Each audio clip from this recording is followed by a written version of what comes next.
เพราะยาวแต่บ่ได้เนาะเพราะว่าเป้าไปแล้วพิธีกรนี่ก็ได้เนาะ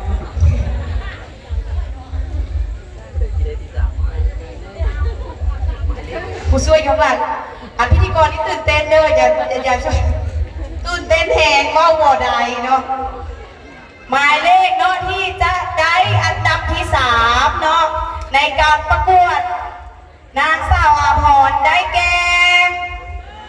เบอร์นะออกมาแล้วได้แก่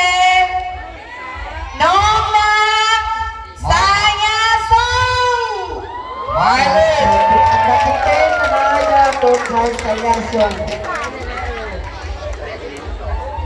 และผู้ที่จะเข้ารอบ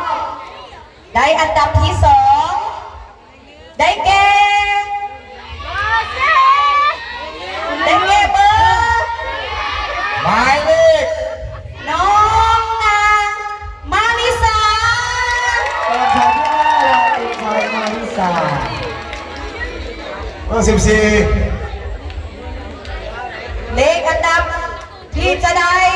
รางวัลที่1หรือว่านางสาวอาภรณ์นอกประจำบุญกินเทียงหรือว่าทั่วเมืองน้องคนหงได้แก่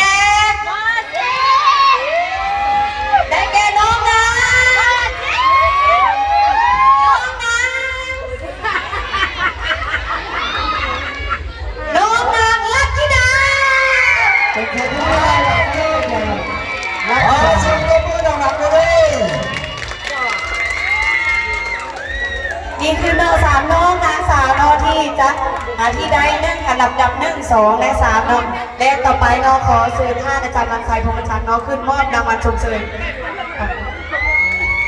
ขออภัยน้องเจ้าขอเชิญท่านอาจารย์บุญเทนพร้อมเจ้าเมืองบุญหงน้องขึ้นมอบรางวัลชมเชยน้องให้น้องนางสาวอีก2น้องเนาะหมายเลข13และหมายเลข14ขอเชิญขึ้นได้ครับเจ้าลำดับ1 2 3น้องให้ถอยคืนมาลักอะไรน้องให้จัดลำดับอยู่กลางเลยก็ได้น้องผู้ที่1ให้อยู่ข้างกลางข้างล่างน้องเจ้าสองน้องเบอร์4เลยเบอร์13และเบอร์4ให้เกียรติขึ้นรับรางวัลและให้เกียรติมอบในกระทำคุณเทนคณะประจำเมืองในรองเจ้าเมืองโพธิ์ทองให้เกียรติมอบขอเสียงตบมือดังๆเลยพี่น้องเอ้ยHarusnya dengan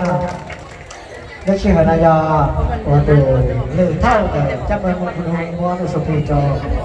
bé ao tuần sài waktu เอาสร้างภาพมาทั้งใส่เลยสร้างภาพยับเข้าใกล้เดี๋ยวรู้คือว่าจงใจจะสร้างภาพอะไร